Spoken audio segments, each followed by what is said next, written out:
मुहतरम नाजरीन, इस व्लॉग के अंदर हम आप लोगों को 5 चीज़ें बताएंगे। पहली चीज़, आब ज़मज़म आप लोग कब पिए, कौन सा पिए, कितना पिए, इसके हवाले से बात होगी। और दूसरी चीज़, मदीना मुनव्वरा से कुछ लोग पकड़े गए हैं, उनके हवाले से भी बात करूंगा। और तीसरी चीज़, पहाड़ पर आप लोग कब चढ़े, कब नहीं चढ़े, इसके हवाले से भी बात करूंगा मुहतरम नाजरीन। और इसके अलावा मक्का मुकरमा के अंदर अगर आप लोग गुम हो जाते हैं तो आप लोगों ने क्या करना है। और इसके अलावा मुहतरम नाजरीन, हाजियों को कौन सी चीज़ें अपने पास हर वक्त रखना बहुत ज़रूरी है, इसके हवाले से भी कुछ आप लोगों को बताना है। नहमदुहु व नसल्ली अला रसूलिहिल करीम। मुहतरम नाजरीन, जैसा कि आप लोग जानते हैं, 15 मई से सऊदी हुकूमत ने ऐलान किया था, ला हज बिला तसरी, हज बगैर तसरी के नहीं है, बगैर परमिट के किसी ने नहीं करना। अब क्या करते हैं लोग, विजिट वीज़ा पे आते हैं, उम्रा वीज़ा पे आते हैं, यहाँ आके छुप जाते हैं, अपने होटलों में बंद हो जाते हैं, वहाँ खाना पीना शुरू कर देते हैं, वहाँ रिहाइश रख लेते हैं, वहीं नमाज पढ़ना शुरू कर देते हैं। जब हज के दिन आते हैं, अरफात में चले जाते हैं, मिना में चले जाते हैं, वहाँ हज करना शुरू कर देते हैं। हज के अरकान क्योंकि वहीं सारे होते हैं तो हज करना शुरू कर देते हैं। जुल्हुलैफा से कुछ लोगों को गिरफ्तार किया गया है। तो मैं आप लोगों से कहूँगा, जिन लोगों के पास हज की तसरीह नहीं है वो ऐसा काम ना करे। बड़ी सख्त सज़ा है, लाख रियाल जुर्माना है, 6 महीने की जेल है, इसके बाद डिपोर्ट कर दिया जाएगा और दोबारा किसी वीज़े पर आ भी नहीं सकते। तो ये जो लोग बगैर तसरीह के हज करते हैं, ये दूसरे लोगों का क्या नुकसान करते हैं। देखें, जो लोग सही तरीके से लीगल तरीके पर आते हैं वो 10-12 लाख रुपए लगाते हैं और यहाँ आके हज करते हैं, और ये बगैर पैसों के हज करना शुरू कर देते हैं। जैसे कि आप जानते हैं, इस साल 24-25 लाख के करीब लोग हज करेंगे और यहाँ जो जगह है वो मखसूस है। और ये जो लोग बीच में बगैर पैसे के, बगैर तसरीह के हज करना शुरू कर देते हैं, ये दूसरे लोगों का हक मारते हैं। बाद लोग कहेंगे हज करने का हर शख्स का दिल करता है, हज करने का बिला शुबा हर शख्स का दिल करता है। मुहतरम नाज़रीन, पैसे नहीं है, तसरीह नहीं है तो हज ना करें। इसमें हम दूसरे लोगों का हक भी खा जाते हैं, इससे दूसरे लोगों को भी तकलीफ होती है। इससे क्या नुकसान हुआ हाजियों पर, जो लोग बगैर तसरीह के हज कर रहे थे पकड़े गए तो सऊदी हुकूमत ने सख्ती कर दी। अब ये ऐलान किया गया है, वो हाजी जो लीगल तरीके से हज करने आए हुए हैं उनके पास हर वक्त पासपोर्ट, वीज़ा, हज दस्तावेज उनके पास हर वक्त होना चाहिए। अगर हज दस्तावेज नहीं है उनके पास, वो पकड़े गए तो इनको परेशानी होगी।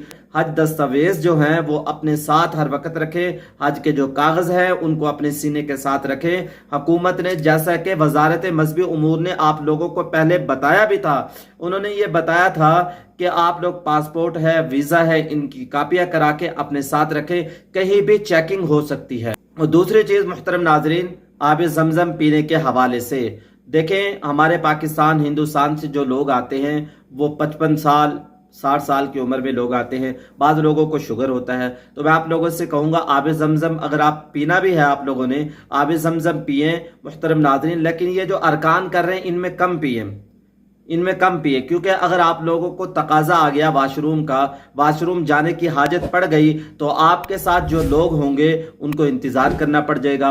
जैसे कि आप जानते हैं, वाशरूम बैतुल खला यहाँ करीब नहीं है। अगर आप एक रास्ते से जाएंगे और वाशरूम नीचे तहखाने में है, बेसमेंट में है, जब आप वापसी आएंगे दूसरे दरवाजे से आएंगे 2-2.5 घंटे लग जाएंगे, जिससे दूसरे लोगों को भी तकलीफ होगी। सफ़ा मरवा की सई, बैतुल्लाह के तवाफ के दौरान आप लोग आब ज़मज़म कम पिए ताकि आप लोगों को बैतुल खुला जाने की हाजत न पड़े। तीसरी चीज़ आप लोगों से ये कहूँगा, पहाड़ पे चढ़ने का बाद लोगों को बहुत ज़्यादा शौक होता है, ज़ियारतें करने का बड़ा शौक होता है। मैं आप लोगों से कहूँगा, आप लोग हज के 5 दिनों के लिए अपने आप को फिट रखें। कहीं आप पहाड़ पे चढ़ें, आपका पाँव फिसल जाए, आपको चोट लग जाए, ऐसे ना हो कि आप लोगों का हज खराब हो जाए।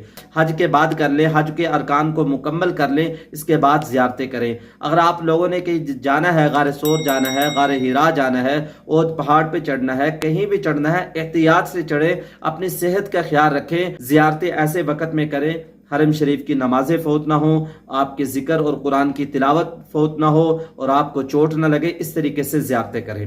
चौथी चीज़ मुहतरम नाज़रीन, अगर आप मक्का मुकरमा में हैं, आप लोग अपना रास्ता भूल गए हैं, वहाँ हर वक्त गाइड वजारत मजहबी उमूर की जानिब से मुकर्रर हैं, मुतय्यन हैं, मखसूस लिबास के अंदर। आप लोग उनसे पूछें, इधर उधर परेशान होने के बजाय उनसे पूछें हमारा होटल कहाँ है, مسجد حرام کدھر ہے، بس پارکنگ کدھر ہے، آپ لوگ ان سے پوچھیں۔ آپ لوگوں کے لیے یہ سہولت وزارت مذہبی امور نے مقرر کر رکھی ہے۔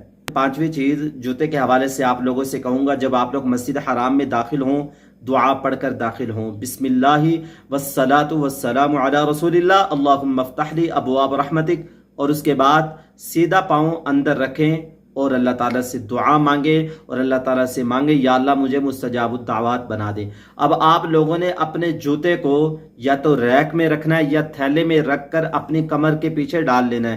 جوتے کو اگر آپ لوگوں نے لاوارث چھوڑ دیا صفا مروہ کی سعی کے بعد یا طواف کے بعد، آپ لوگوں کو اپنا جوتا یہاں نہیں ملے گا، کچرا دان میں ملے گا۔ تو میں آپ لوگوں سے کہوں گا جوتا یا تو ریک میں رکھیں اور اس کا نمبر یاد کر لیں۔ جب آپ لوگ یہ سارے ارکان کر لیں وہاں سے آپ لوگ اپنا جوتا اٹھا لیں۔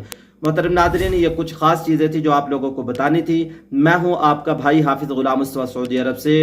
اپنی دعاؤں کے اندر مجھے اور پوری امت مسلمہ کو یاد رکھنا۔ السلام علیکم ورحمۃ اللہ وبرکاتہ۔